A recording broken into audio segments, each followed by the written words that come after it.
พี่น้องประเด็นดราม่าการซื้อขายศิลปินหมอลำยังดูเดือดอยู่ดิยังดูเดือดอยู่ดิพี่น้องบ่แม่นว่าแต่ซื้อบ่แม่นซื้อดราม่าแต่ซื้อศิลปินดราม่าฮอดซื้อแดนเซอร์พี่น้องเอ๋ย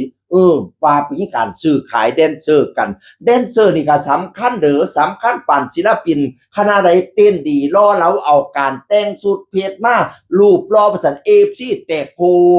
คนเป็นน้ำเบิงน้ำแห่น้ำแห่นขนาดกันดังเด็กคันมีแดนเซอร์รอแดนเซอร์หน้าตาดีพี่น้องเอ๋ยก็เริ่มมีดราม่าว่าซื้อขายฮอตแดนเซอร์พี่น้องเอ๋ยวงที่เจอดราม่าที่สุดและ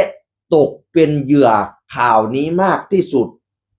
บอกว่าคณะนี้แหละไปหาซื้อเอาผู้นั้นซื้อเอาผู้นี้คือคณะหมอลำเงินล้านเกียงไก่อีสานศิลป์แมนบาบอสอีเทคผู้ซอยศาสตราจารย์ดรเกียงไก่สิออกมาเบาว่าบอได้มีนโยบายว่าสิซื้อโตซื้อศิลปินอะไรทำให้ทั้งสิ้นพนาว่าป่านนั้นคนก็ยังจ้องอยู่ว่าคณะนี้ล่ะซื้อคณะนี้ล่ะซื้อบัดนี้บอสตั้มแห่งเกียงไก่อีสานศิลป์แล้วก็เลยมาโพสต์ได้ยินข่าวว่าซื้อแดนซื้อ1,200แล้วก็เลยโพสต์ว่าจังซี่ล่ะดราม่าทักซื้อแดน1,200แคบให้เห็นซื้อคนทักไปเนี่ยนะคันแม่นทีมงานเกียงไก่อีหลีกูสิด่าซอยพวกมึงเองแต่คันอยากดิสเครดิตหรือหาแสงก็อยากถามว่าทำได้แค่นี้เหรอทำได้แค่นี้เหรอคันผู้ใดทักไปซื้อน่ะทักอันแคปหน้าจอมาให้เบิ่งแน่คันเป็นคนทีมงานเกียงไก่อีหลีน่ะสิด่าซอยเองคันบ่แม่นน่ะอยากถามแน่อยากดิสเครดิตติอยากหาแสงติประมาณนี้พี่น้องเอ๋ยแล้วก็โพสต์ต่ออีกดิเปิดมาเลยเค้ก FC สิได้เลิกด่าเรื่องนี้แล้วไปรอด่าเรื่องใหม่เปิดมาแดน1,200น่ะเปิดมาเลยผู้ใดทักไปซื้อน่ะเปิดมาแดน1,200น่ะเราศูนย์พี่น้องเอ้ยน้อยนึงปะเนี่ยพี่น้องแล้วก็โพสต์อีกผู้บริหารปากแซ่บพะนะกูสิยอมให้มึงด่ากูอยู่ผู้เดียวอยู่ติอีเทวดาใหญ่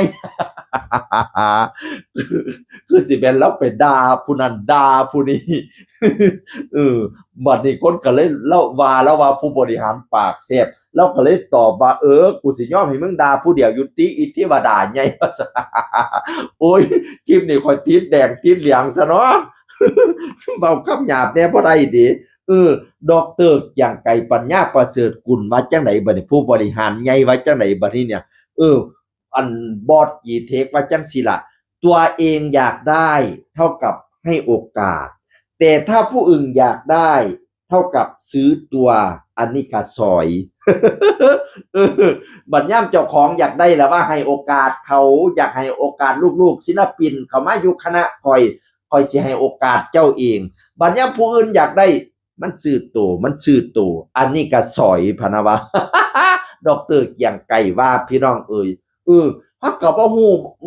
ข้อยก็บ่ฮู้ดอกเนาะว่าซื้อบ่ซื้อข้อยก็บ่มีความรู้คือกันสมัยเป็นบ่าวข้อยก็เคยถูกซื้ออยู่สมัยเป็นบ่าวข้อยก็เคยถูกซื้ออยู่ด้วยซื้อตัวนะพี่น้องเอ่ย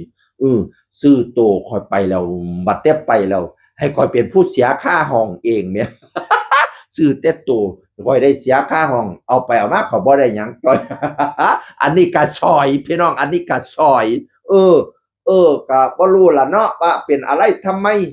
แต่ว่าข้อยว่าเป็นมองว่าเป็นข้อดีของศิลปินเด้มีหมอลำหลายๆคณะเฮาก็มีทางเลือกเนาะโอ้ยอยากไปคณะนั้นอยากไปคณะนี้